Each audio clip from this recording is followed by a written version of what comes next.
Hey guys, today with Reading with Amanda, I have some cool myths for you from other countries. The myths we're going to be reading today are all from Norse mythology. This one's called Udin's Golden Apples.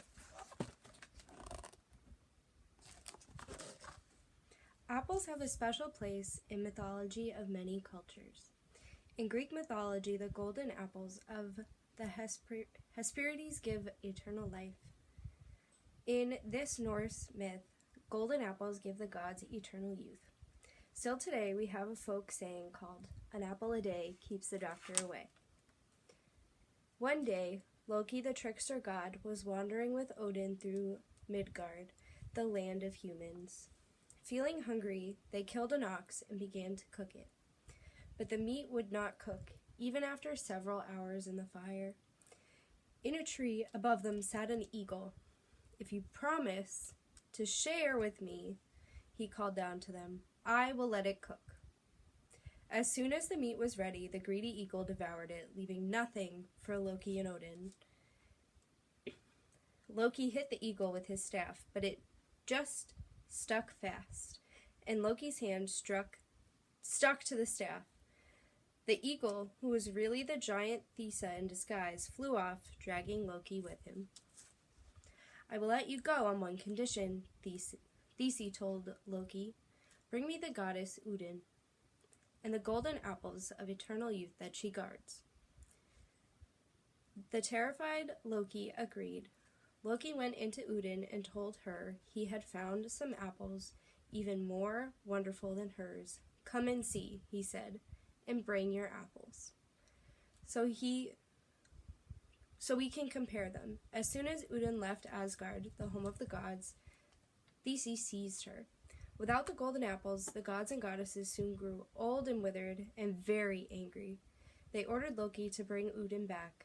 Wearing the goddess Freya's falcon cloak, Loki flew to Thiassi's mountain and found Idun. Quickly he flew back with her to Asgard. When Loki arrived, the gods lit a huge fire.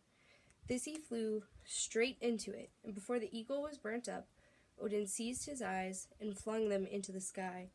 They shine there still as twinkling stars that we see at night. This one is called Sigurd and Fafnir. The sword that Rain forged for Sigurd in the Norse myth was made from bits of Sigurd's father's sword, which had been a gift from the god of Odin. Stories about Sigurd are also found in Germanic mythology, where he is known as Siegfried. Sigurd was a young prince apprenticed to a blacksmith named Ragnarok. Sigurd's father, King Sigmund, had been a great hero, and Sigurd longed for adventure too, and one day Ragnarok gave him the opportunity to find it. "Years ago," said Ragnarok, "the god Odin killed my brother. As compensation, Odin gave my father a hoard of treasure that had belonged to a dwarf named Andvari. That treasure should be mine now, but a dragon called Fafnir stole it. Kill Fafnir and bring back the treasure," said Ragnarok, "and I will share it with you." Armed with a gleaming sword that Ragnarok had forged for him, Sigurd set off to find Fafnir's lair. On the way, an old man suddenly appeared before him. "Do not meet the dragon face to face," he warned Sigurd, "or his flames will engulf you. Dig a pit in front of his lair and attack from below.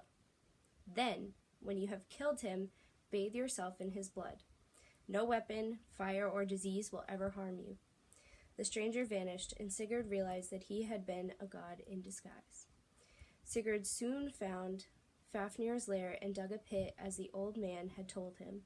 When the fire-spitting dragon emerged, Sigurd thrust his sword upward, plunging it into the monster's heart. With a terrible roar, Fafnir died. As Sigurd bathed in the blood that poured from the wound, some of it splashed onto his lips, and suddenly Sigurd understood everything the birds in the trees were saying. "Sigurd has killed Fafnir," they screeched. "Now Ragnarok will kill Sigurd and keep all the treasure to himself." So Ragnarok had tricked him. Sigurd quickly gathered up the treasure and rode away. He went on to become as great a hero as his father had been. The last one we're going to read today is the Battle of Ragnarok. This Norse myth, describing the terrifying battle that ends the world, carries within the hope of renewal. Lif and Lifrasthir, whose names mean life and eager for life, are not just the last man and woman on earth. They also become the first people in the new world that rises from the old. Loki, the mischievous trouble-making god, caused many calamities for the gods of Asgard. Of these, the most terrible was killing Odin's son, Balder the Beautiful, the god of light. All of the gods of Asgard rose up in fury against Loki. He tried to escape their terrible anger by hiding away in the mountains, but the gods found him and bound him in chains, with a serpent above him, dripping venom onto him. There Loki remains to this day.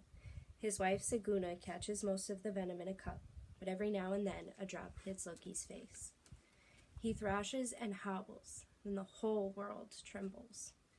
But one day, after 3 terrible, fierce winters pass with no summer between them, Loki's son, the wolf monster, Fenrir, will release his father from his chains, and Ragnarok, the final battle, will begin.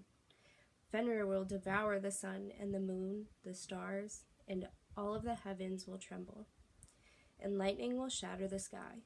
The rainbow bridge that joins Asgard to Midgard will burst into flames, and Loki and the fire giant Surt will lead the giants into a battle against the gods.